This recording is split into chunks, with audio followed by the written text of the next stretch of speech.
Julio de 1937. Sobre los cielos de la costa oeste de Estados Unidos se divisa un extraño aparato extranjero. Por primera vez, un avión ha penetrado en el espacio aéreo norteamericano volando sin escalas desde la Rusia comunista. Esta es la historia de cómo los diseñadores soviéticos de la Segunda Guerra Mundial trabajaron en secreto para crear unos aviones que estaban muy por delante de los fabricados en el resto del mundo. Submarinos y tanques voladores, cazas estatorreactores y aviones invisibles. Trabajaron como esclavos en campos de concentración, soportando la tortura del dictador que gobernaba Rusia, Iósif Stalin. Bajo amenaza de muerte y a pesar del miedo, los ingenieros soviéticos dieron lo mejor de sí y diseñaron aviones revolucionarios que cambiarían la historia de la aviación.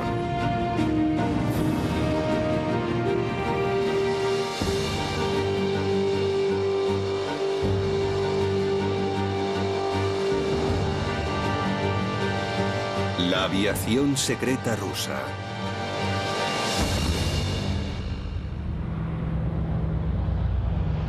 En 1937, un avión soviético voló sin escalas desde Moscú por encima del Polo Norte hasta Pearson Field, en el estado de Washington. Recorrió una distancia de más de 11.000 kilómetros. El piloto era Valery Chkalov. Su vuelo cogió por sorpresa a los norteamericanos. Nadie sabía que un avión se dirigía hacia la costa. Aquel vuelo significó la culminación de años de trabajo diseñando aviones secretos bajo la supervisión del despiadado dictador Iósif Stalin. Durante la década de los 30, Stalin temía que la madre patria rusa fuera asediada por sus enemigos capitalistas y decidió transformar Rusia en una gran potencia militar e industrial. En particular, estaba interesado en las nuevas tecnologías como la aviación. Stalin empleó buena parte del tesoro nacional en el desarrollo de la aviación. Fomentó la construcción de aviones y talleres de diseño, así como la experimentación con nuevos prototipos. Durante esta época se construyeron grandes aviones, particularmente bombarderos, que convirtieron a la Unión Soviética en una gran potencia aeronáutica. Chkalov se hizo famoso en Estados Unidos. Conoció a Shirley Temple y al general George C. Marshall, que luego dirigiría las fuerzas norteamericanas en la Segunda Guerra Mundial. Pero preocupado, no todo eran halagos. El presidente Roosevelt le preguntó a Marshall que cómo podían los soviéticos haber desarrollado un avión capaz de atacar las ciudades norteamericanas. El vuelo por sorpresa tendría consecuencias trascendentales para la aviación estadounidense. El vuelo de los soviéticos cambiaría la historia militar norteamericana. El Congreso estaba a punto de cancelar el programa del B-17 Flying Fortress, pero cuando vieron lo que los rusos podían hacer en el campo de los bombarderos, se dieron cuenta de que Estados Unidos debía disponer de los B-17. El avión ruso que penetró en el cielo americano se llamaba Ant-25. Tenía una envergadura de más de 34 metros, superior a la del avión espía U-2 de la época de la Guerra Fría, y podía permanecer en el aire durante más de 2 días sin repostar. El secreto estaba en sus largas alas, que además de reducir al máximo el consumo, transportaban combustible. El combustible representaba 1/3 del peso del avión al despegar. El diseñador de tan revolucionario aparato fue Andrei Tupolev. Andrei Tupolev era un personaje interesante. Durante los años 20 destacó como el principal diseñador de aviones de la Unión Soviética. Sin embargo, Tupolev dio inicio a su carrera diseñando un vehículo de una clase muy diferente. Inventó el primer aerodeslizador, un aparato increíblemente práctico para el clima ruso. En años posteriores utilizaría aerodeslizadores para probar los motores de los aviones. Bajo el liderazgo de Tupolev, un grupo de brillantes ingenieros aeronáuticos comenzó a trabajar. Al principio, Stalin estaba orgulloso de ellos y utilizaba su trabajo como propaganda para el nuevo Estado soviético. A finales de los años 20 y principios de los 30 desarrollaron la tecnología aeronáutica más avanzada de su tiempo. Un avión revolucionario fue la primera ala volante del mundo. El Beech-3 era un avión sin cola con una configuración alar en forma de parábola. Voló por primera vez en 1926 e inspiraría a toda una generación de diseñadores. Uno de ellos fue Alexander Moskalev. En 1933, el año que Hitler subió al poder, Moskalev se adelantó a su tiempo con el diseño de un caza delta supersónico, el SAM-4 Sigma.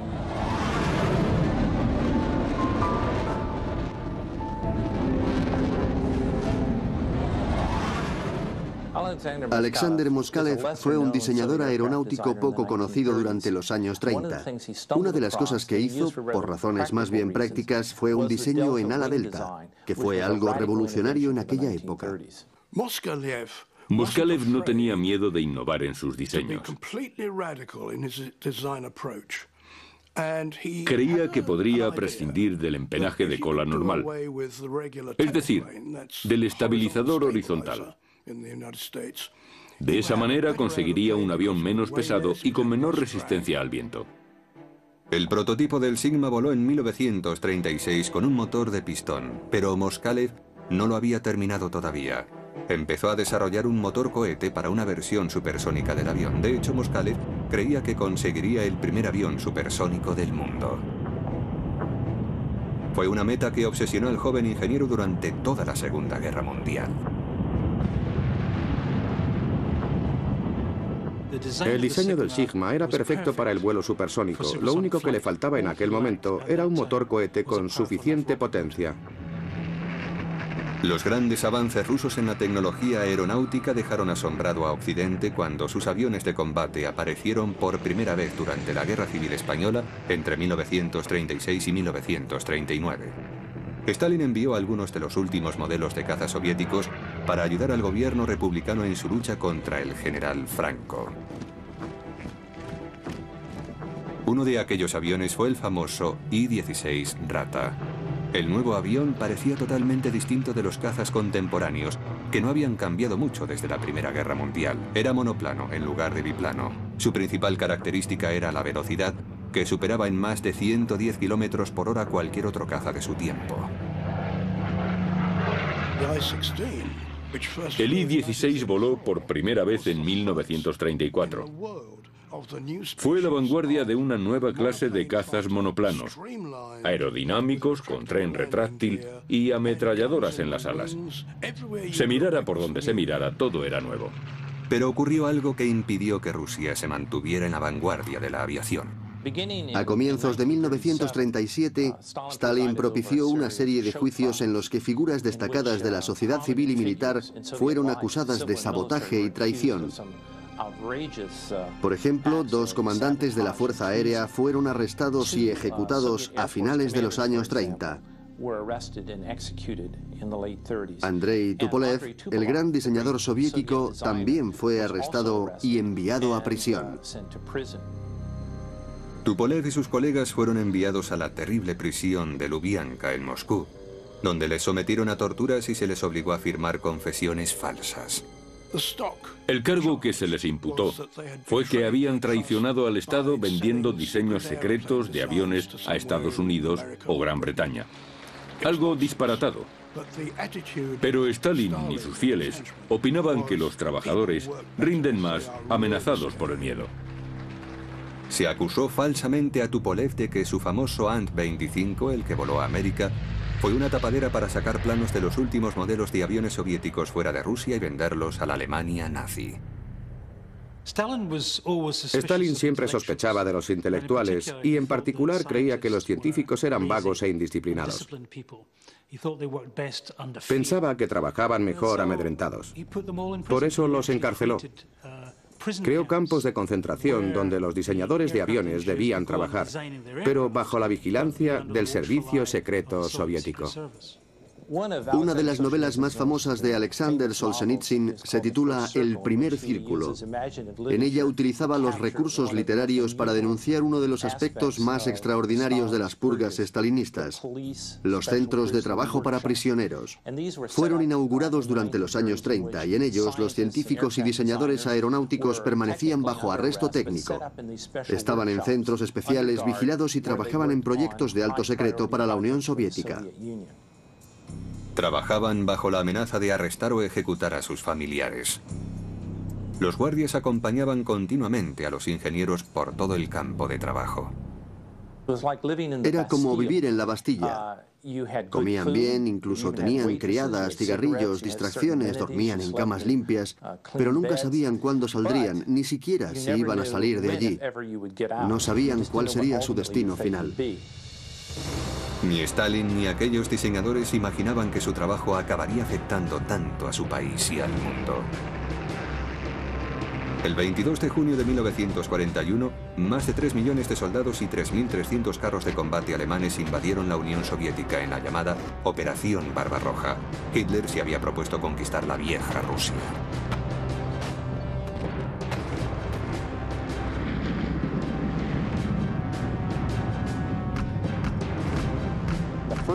El primer objetivo de la Operación Barbarroja fue la aviación.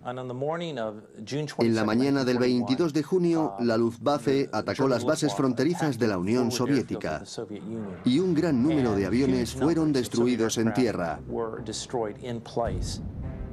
La mayor fuerza aérea del mundo fue barrida en un solo día.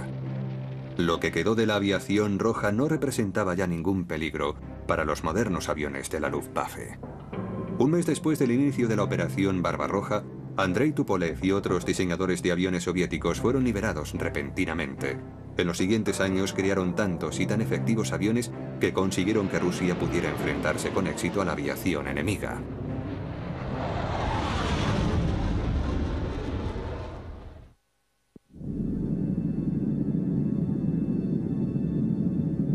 En el verano de 1941, la Luftwaffe dominaba los cielos de la Unión Soviética. Los rusos tenían que conseguir tiempo para evacuar su maquinaria de guerra hasta la protección que ofrecían los montes Urales. Necesitaban un caza sencillo y rápido que pudiera construirse fácilmente en grandes cantidades. En julio de 1941, apenas un mes después de la invasión nazi, el ministro soviético de aviación abrió un concurso para la construcción de un avión de esas características. El prototipo debía estar terminado en solo 35 días. Pero aquel avión sería revolucionario por algo más que por la brevedad de su construcción, ya que debía ser propulsado por un motor cohete. En Rusia, el interés por los cohetes databa de 1903, cuando el matemático Konstantin Tsiolkovsky publicó el primer documento científico que sugería que los cohetes de combustible líquido podían ser el medio para salir al espacio exterior. Pero debido a la Revolución Comunista de 1917, todas las referencias a experimentos con cohetes fueron censuradas. Ahora, apartados del mundo, los soviéticos crearon una organización especial para investigar la propulsión por cohete en aviones militares. Fue llamada RNII, abreviatura en ruso del Instituto de Investigación Científica de Cohetes.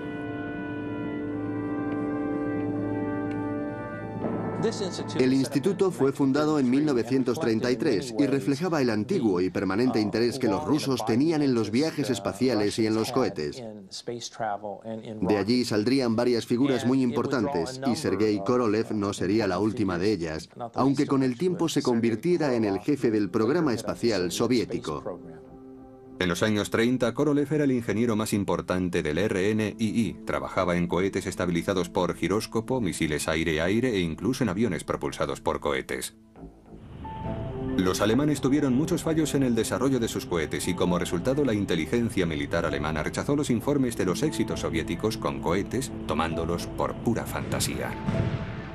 Sin que el resto del mundo lo supiera hasta la Segunda Guerra Mundial, la Unión Soviética estaba a la cabeza en el estudio de los cohetes. Aspiraban a realizar vuelos espaciales. Sergei Korolev era una de las figuras principales en el campo de los motores cohete. Sergei Korolev fue un personaje muy interesante. Ucraniano de nacimiento, estudió en el Instituto Politécnico de Kiev. Posteriormente, en los años 30, fue a Moscú y se interesó por la aviación. Comenzó diseñando veleros y aviones de motor, pero su auténtica pasión eran los cohetes. Estaba muy interesado en los aviones propulsados por cohetes. En 1936, Korolev empezó a trabajar en el RP-218, un avión cohete diseñado para alcanzar la frontera espacial. La tripulación iría encapsulada en una cabina especialmente sellada y presurizada. El avión sería lanzado mediante un bombardero. Una idea que sería adoptada por los Estados Unidos 20 años más tarde con las primeras versiones del X-15, algo similar a lo que Korolev había planeado para el RP-218 con el fin de alcanzar una altura de casi 65 kilómetros. Pero antes de que el avión de Korolev pudiera despegar, la paranoia de Stalin le alcanzó de lleno. El diseñador fue arrestado y acusado falsamente de traición. Se le envió a las minas de oro de Kolyma, en el lejano noroeste de Siberia. Conocida como la Tierra de la Muerte Blanca, Kolyma es el lugar más frío del planeta, con temperaturas que descienden a más de 70 grados bajo cero.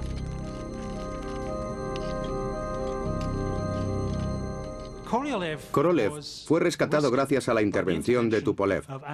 Tupolev estaba todavía en la prisión de Moscú, pero consideró que era su deber liberar a todos los jóvenes diseñadores que estaban en los Gulag para llevarlos de nuevo a Moscú, donde podrían trabajar en condiciones relativamente aceptables, aunque prisioneros.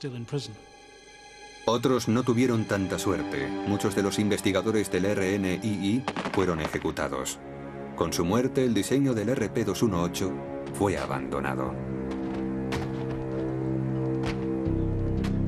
Pero en 1941, con la invasión alemana, Rusia recurrió a la propulsión por cohete. Se necesitaba un cazacohete muy rápido para hacer frente a las incursiones de la Luftwaffe. El problema de los cohetes es su elevado consumo de combustible. No funcionan durante mucho tiempo, pero consiguen unos resultados incomparables. Justo lo que necesitaba contra los bombarderos enemigos que vuelan a gran altura. Despegar rápidamente, ascender y abatir a alguno de ellos. Muchos diseñadores rusos llevaban esta idea a los tableros de diseño. El nuevo avión se llamó BI, pero se le apodó la escoba del diablo. El BI estaba propulsado por un motor cohete que generaba 1100 kilos de empuje, más potente que la primera generación de motores de reacción. Estaba armado con 2 cañones de 20 milímetros en el morro y se estimaba que alcanzaría una velocidad de 960 kilómetros por hora. Habría sido el avión más rápido del mundo. Trabajando las 24 horas del día, el equipo de diseño tuvo listo el primer prototipo a finales de 1941, unos meses antes de la invasión alemana. El BI fue desarrollado en una factoría cercana a Moscú, pero los alemanes se aproximaban a la capital soviética. El trabajo en el BI fue interrumpido en un desesperado intento por resguardar al avión y a quienes trabajaban en él en Sverdlovsk, a 1400 kilómetros al este de Moscú. La interrupción hizo que el primer interceptor BI volara por primera vez el 15 de mayo de 1942. El piloto de prueba sería el experto Grigori Bakhchivandzhi. La escoba del diablo alcanzó los 800 kilómetros por hora. El primer avión cohete de combate del mundo había volado.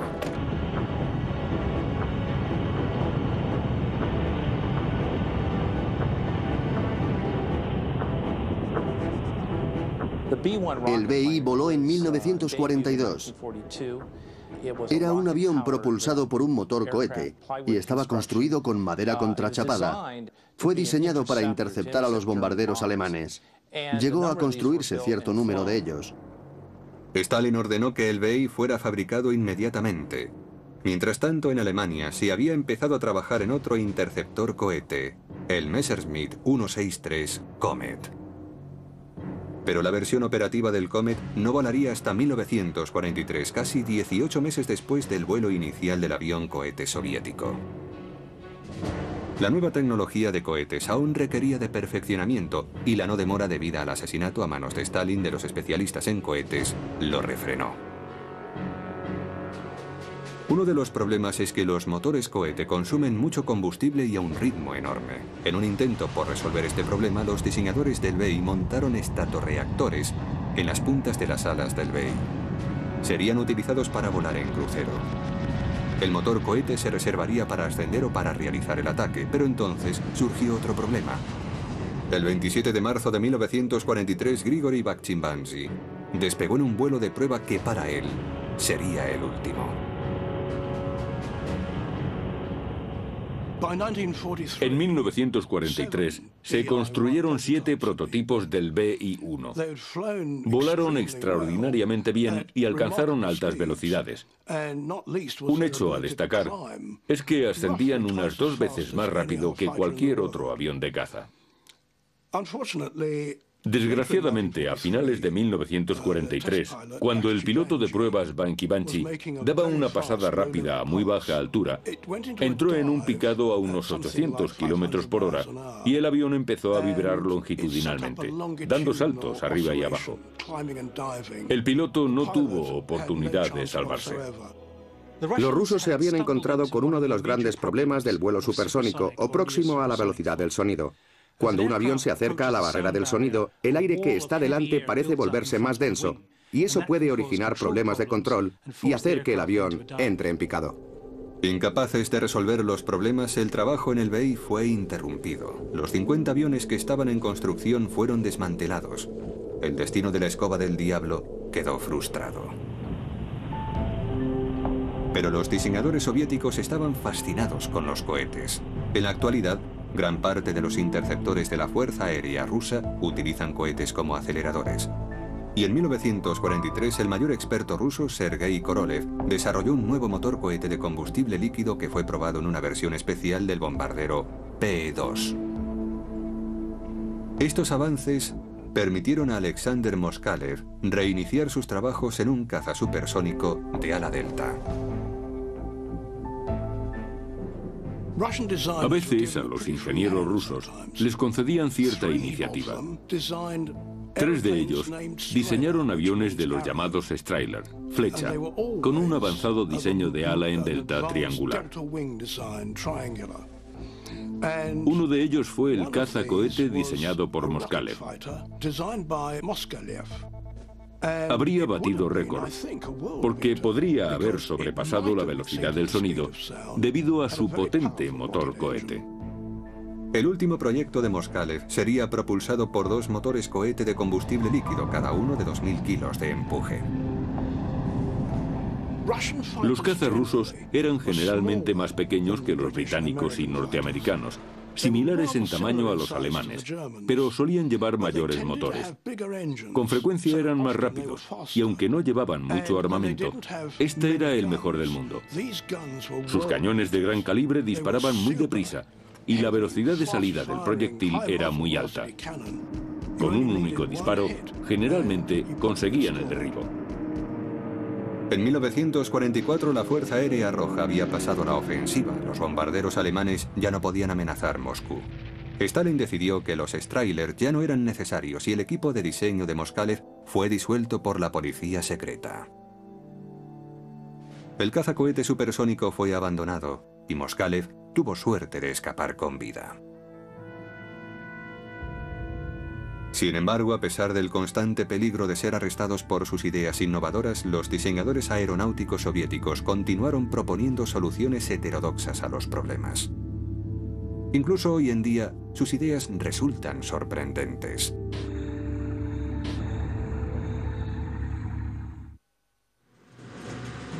En vísperas de la Segunda Guerra Mundial, unos trabajadores de una granja colectiva rusa miraron sorprendidos al cielo. Creían haber oído el ruido de un avión acercándose, pero no vieron nada. Por encima de ellos volaba el primer proyecto de avión stealth o avión furtivo. Los diseñadores soviéticos siempre han estado interesados en aviones futuristas. De hecho, durante los años 30, realizaron un curioso experimento para conseguir un avión invisible. Fue en los años anteriores a la aparición del radar. Los aviones de entonces eran un blanco muy visible, volaban con la suficiente lentitud como para ser vistos con facilidad mediante unos gemelos y demasiado bajo para escapar de la artillería antiaérea. Un diseñador soviético tenía la solución. Quitó el revestimiento de madera de un avión militar y lo sustituyó con plástico transparente. Era un monomotor de 4 plazas de ala alta, un avión muy corriente. Le quitó el revestimiento de la estructura que pudo y lo cambió por otro transparente que consiguió en Francia. El material se llamaba Rodoid y era muy parecido al celofán. El avión era ahora transparente. Por supuesto, el motor y la tripulación seguían viéndose, pero con la altura resultaban difíciles de divisar. Solo existía un problema. El problema era que el plástico que utilizó reaccionaba con la luz del sol y unas semanas después dejaba de ser transparente y el avión volvía a ser visible. El avión furtivo propiamente dicho no aparecería hasta 50 años más tarde. Otro problema que trataron de resolver los ingenieros soviéticos era el de las fuerzas aerotransportadas. El Ejército Rojo fue el primero en crear una fuerza de paracaidistas, pero los paracaidistas llevan un armamento ligero y se encontraban indefensos ante los carros de combate enemigos. Hubo intentos tempranos de transportar carros y artillería ligera a la zona de combate. Irían colgados debajo de la panza de los grandes bombarderos, pero los aviones no podían transportar armamento pesado. Otro brillante ingeniero soviético, Oleg Antonov, propuso una solución radical para el problema. Oleg Antonov fue uno de los ingenieros aeronáuticos más eminentes de la Unión Soviética. De joven se interesó por los veleros. Más adelante dirigió el diseño de una gran serie de aviones de transporte, aviones pesados. Quizás su proyecto más revolucionario fue el llamado tanque volante. Literalmente le puso alas a un tanque para convertirlo en una máquina voladora. El extraño aparato se denominó KT, abreviación en ruso de tanque con alas. Un carro T-60 pasó a convertirse en el fuselaje del ingenio y las orugas hicieron el papel de tren de aterrizaje. Se le adosaron unas alas de biplano hechas de madera y lona, unidas a un par de vigas que sujetaban la cola para darle estabilidad. El conjunto debía ser remolcado hasta el blanco por un bombardero pesado. La velocidad de remolque sería de 160 km por hora. El tanque volador sería soltado sobre el objetivo y planearía hasta aterrizar cerca del campo de batalla. Las alas se desprenderían en cuanto el carro llegara a tierra. De esta manera podía entrar en combate inmediatamente. Solo se construyó un KT y fue probado a principios de 1942. El piloto era uno de los más polifacéticos y experimentados que jamás haya existido, Sergei Anokin. El aparato despegó y cuando estaba a unos 2000 metros de altura, Anokin soltó el cable del remolque y dirigió el invento hacia la pista. Según parece, el aterrizaje fue más bien accidentado, aunque se supone que cualquier aterrizaje del que se pueda salir andando es un buen aterrizaje. Sería el único vuelo del tanque volante. El problema no era remolcar un tanque. El problema consistía en que no había motores lo suficientemente potentes para que un avión remolcara un carro de combate a grandes distancias. Los carros de combate rusos tuvieron que llegar a Berlín por tierra. Pero además de los tanques volantes, las ideas de los soviéticos sobre el uso de los aviones en la guerra naval produjeron otro invento sorprendente. Los antiguos submarinos eran muy lentos y vulnerables cuando navegaban en superficie para recargar las baterías. Por otra parte, los aviones volaban alto y rápido, pero no eran invisibles como los submarinos sumergidos. Los jóvenes oficiales navales de la Unión Soviética tenían muchos recursos. A principios de los años 30 se les ocurrió la idea de combinar las ventajas de los submarinos con la de los aviones. En julio de 1936, el Comité Científico Militar de la Unión Soviética encargó que se hiciera un detallado estudio sobre un submarino volante. Fue llamado LPL, abreviación en ruso de avión submarino volante. Para el vuelo, el LPL estaría equipado con 3 motores de émbolo convencionales.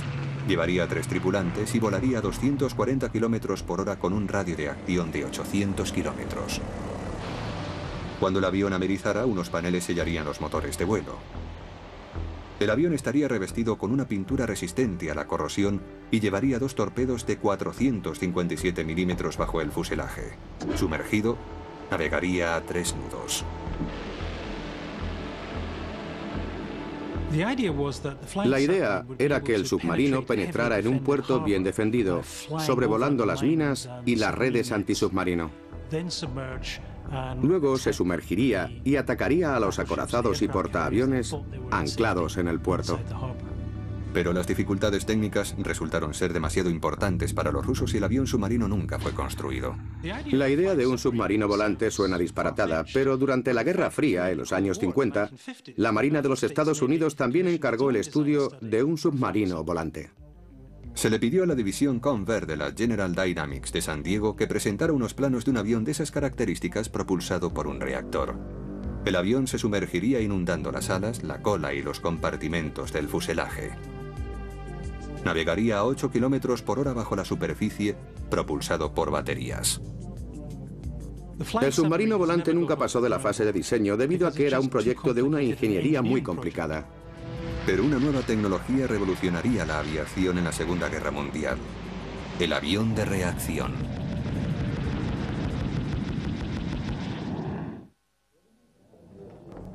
Durante los años 30, los diseñadores aeronáuticos soviéticos comprendieron que para conseguir grandes velocidades necesitarían desarrollar un nuevo tipo de motor.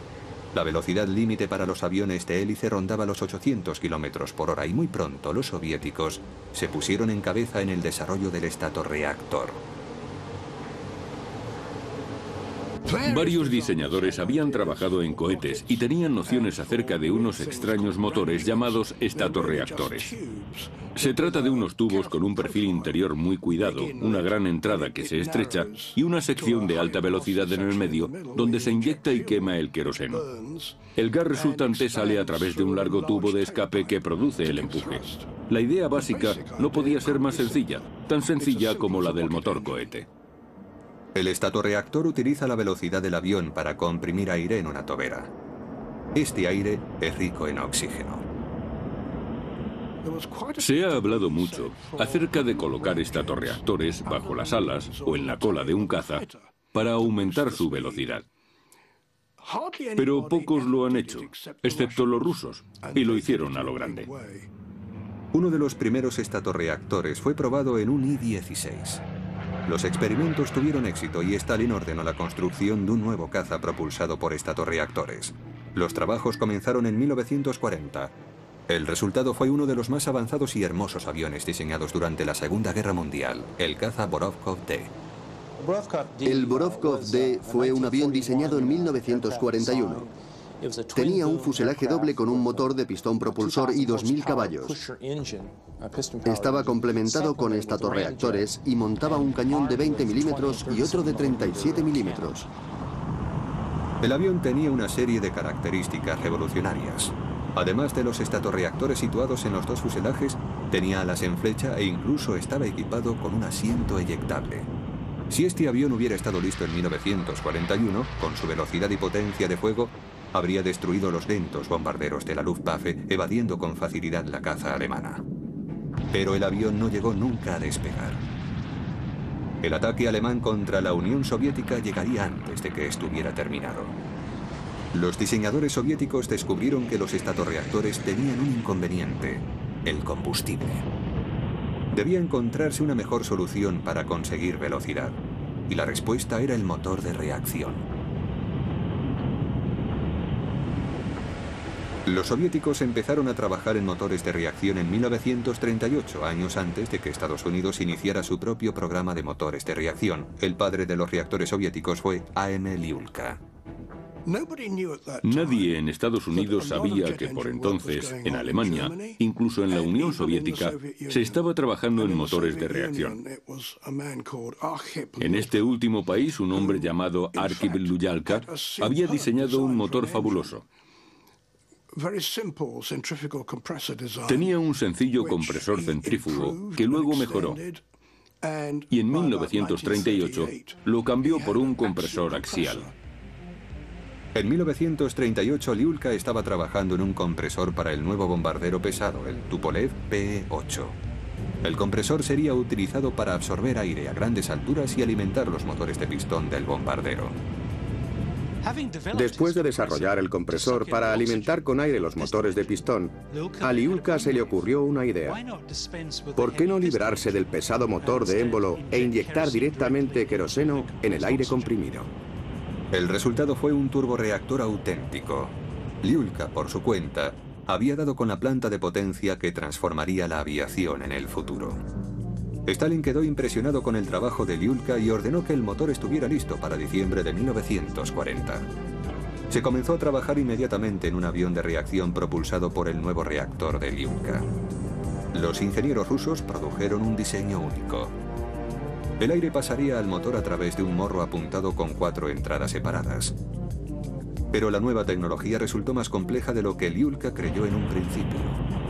Su motor necesitaba más tiempo para ser desarrollado de lo que él había imaginado. En 1943, Lyulka probó un nuevo motor. Daba mucho empuje, pero un motor de reacción requiere mucho tiempo de vuelo. Y en aquel momento no disponían de aleaciones que permitieran que los reactores entraran en combate. En 1943 el motor solo estaba completado al 70%. En el Kremlin, Stalin se impacientó al intuir que la guerra se ganaría por la fuerza bruta y no mediante la nueva tecnología. El proyecto del caza Gudkov fue cancelado en 1943. En aquel tiempo Stalin estaba convencido de que ganaría la guerra con los aviones convencionales que salían a miles de las fábricas soviéticas. Debido a la superioridad numérica, la Fuerza Aérea Roja recuperó el control de los cielos rusos de manos de los alemanes. Pero al acercarse el final de la guerra, la historia de la aviación a reacción soviética dio un giro sorprendente. Los primeros reactores pilotados por rusos entraron en combate en el frente occidental, pero volando para los nazis.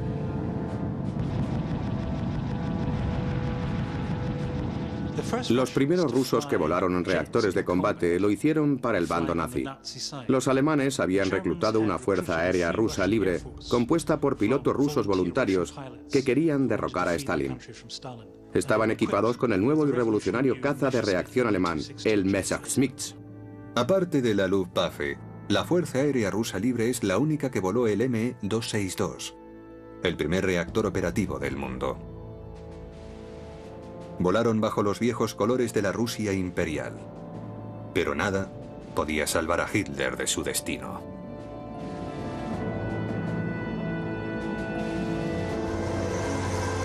A principios de 1945 el Ejército Rojo invadió por primera vez territorio alemán, mientras los bombarderos pesados de Tupolev asolaban Berlín.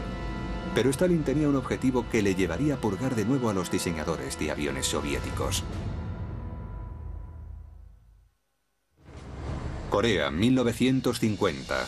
Los cazas norteamericanos de esta guerra eran los Lockheed F-80 Shooting Star de tiempos de la Segunda Guerra Mundial.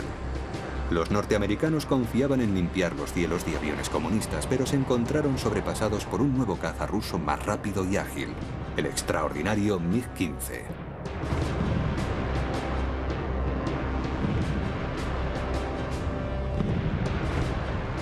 De repente aparecieron en Corea, sobrevolando el río Yalu, unas pequeñas y brillantes motas plateadas muy rápidas y ágiles. Los MiG-15. Estaban armados con poderosos cañones. Si un disparo alcanzaba a un avión, el avión estaba perdido. Algunos expertos afirman que el MiG es una copia de un diseño alemán, el Focke-Wulf TA-183. Los dos aviones tienen un gran parecido. Los expertos occidentales no podían creer que los ingenieros aeronáuticos rusos fueran lo suficientemente buenos para construir un caza de reacción, por eso supieron que el diseño debía de provenir de los ingenieros alemanes capturados al final de la guerra. Pero la verdad se impuso. El MiG-15 no era una copia del TA-183. El ingeniero que diseñó el avión alemán, Hans Multop, fue capturado por los británicos y llevado en secreto a Inglaterra. Entonces, ¿quién diseñó el fantástico MiG-15? El MiG-15 no tenía nada que ver con los ingenieros alemanes. Fue el trabajo de dos brillantes y jóvenes diseñadores soviéticos, Artem Mikoyan y Mikhail Gurevich, que trataban de conseguir el favor de Stalin con nuevas ideas. En diciembre de 1939, Mikoyan y Gurevich formaron su propia compañía. Se llamó MiG, las iniciales de su nombre. Su primer avión fue el sorprendente MiG-1, un avión de caza muy rápido. Pero pronto le siguieron diseños más atrevidos. A finales de la guerra construyeron una versión del cazacohete alemán Comet, utilizando planos alemanes requisados. Cuando la guerra acabó, construyeron un avión muy extraño, hasta entonces altísimo secreto, el MiG-8. Uno de los extraños frutos de la Segunda Guerra Mundial fue el MiG-8, apodado Utka, que significa pato. Era un avión muy ligero. A los pilotos de pruebas de MiG les agradaba volar en él a pesar de su extraña apariencia. Cuando tenían que desplazarse a cualquier lugar, utilizaban un Utka. El MiG-8 fue diseñado como avión de entrenamiento sencillo, pero fue un recurso para engañar a Stalin. Si nos fijamos en el diseño, vemos que tiene alas en flecha, justo lo que se necesita para el vuelo supersónico. En otras palabras, era un banco de prueba supersónico. Utilizando lo aprendido con el MiG-8, el MiG-15 voló en diciembre de 1947, apenas 2 años después del fin de la Segunda Guerra Mundial. Yo conocía muy bien el Spitfire, pero entre 1947 y 48 me senté en la cabina de un caza ruso y me dije, vaya, es como un Rolls Royce. Era justo lo contrario de lo que esperaba. Estaba muy bien construida y equipada. Siempre habíamos creído lo contrario. En los momentos de mayor tensión de la Guerra Fría, la Unión Soviética se enfrentó a una nueva generación de reactores occidentales, y Stalin estaba convencido de que sus propios ingenieros le traicionaban. Las purgas y las ejecuciones empezaron otra vez. De nuevo, los diseñadores como Andrei Tupolev temieron que la policía secreta llamara a su puerta. El 5 de marzo de 1953, Stalin murió.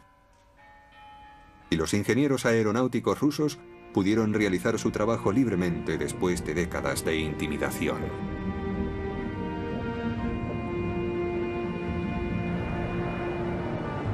Oleg Antonov, el diseñador del tanque volante de la Segunda Guerra Mundial, pudo al fin realizar su sueño de llevar carros de combate al frente de batalla. Su compañía construiría algunos de los mayores aviones jamás fabricados, entre ellos el Antonov 24 y después el 124, conocido como Ruslan. Puede llevar 150 toneladas de carga, incluyendo los principales carros de combate soviéticos. Sergei Korolev, el genio de la investigación de cohetes en la Rusia de preguerra y el diseñador del RP-218, se convirtió en el director del programa espacial soviético, que logró enviar el primer hombre al espacio. Andrei Tupolev, diseñador del sorprendente Ant-25 que voló sin escalas hasta América en 1937, sobrevivió y construyó el primer avión supersónico de pasajeros, el Tu-144, apodado Concordowski. Utilizó la esbelta ala en delta que inventara Alexander Moskalev en 1933. Estaba propulsado por 4 enormes turborreactores descendientes directos de los que Arkhip Lyulka previó en 1943. Los ingenieros rusos demostraron poco a poco que eran tan buenos como cualquiera, y de 1940 a 1943 produjeron nuevos aviones que en muchos aspectos eran iguales a los estadounidenses. En armamento estaban muy por delante de todos. Sus cañones eran mucho mejores, y desde entonces han conservado esa ventaja.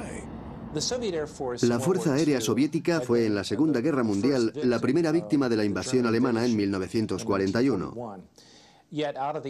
Sin embargo, renació de las cenizas de la Operación Barbarroja, resurgió con nuevos diseños y hacia finales de la contienda emergió como la poderosa arma aérea del ejército soviético.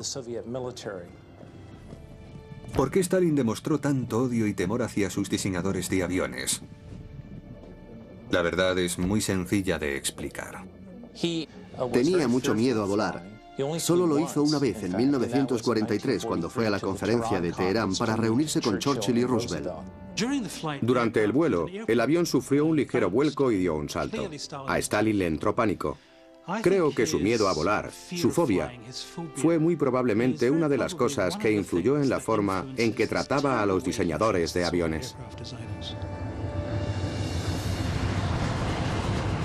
Los ingenieros aeronáuticos rusos se encuentran entre los más prestigiosos del mundo. Su inventiva resultó coartada y traicionada por un loco que tenía demasiado miedo a volar. Sin embargo, la contribución de los diseñadores rusos a la aeronáutica sería uno de los legados más sólidos de la Segunda Guerra Mundial.